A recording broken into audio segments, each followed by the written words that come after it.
Buonasera, ben ritrovati con l'informazione flash di New Sicilia. Di seguito i titoli più importanti del pomeriggio.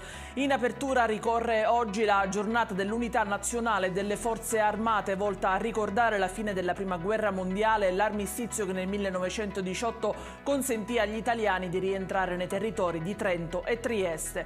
Oggi celebriamo un momento importante di riflessione e di gratitudine per tutti coloro che hanno servito e continuano a servire il nostro paese con dedizione, sacrificio e coraggio, ha dichiarato il presidente Schifani.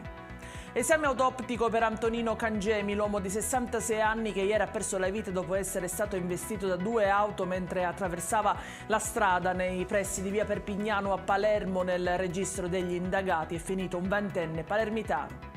Un'imbarcazione con circa 50 migranti a bordo si è rovesciata al largo di Lampedusa. La Guardia Costiera è riuscita a salvare tutte le persone finite in mare, tra cui una neonata recuperata in stato di incoscienza. La piccola è stata poco dopo rianimata e ora si trova in condizioni stabili.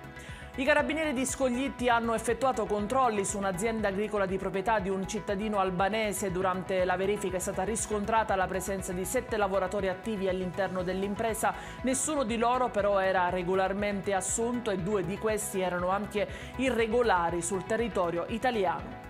E in chiusura il meteo, domani cieli nuvolosi con temperature ancora miti e sopra la media stagionale, possibili piogge nel catanese.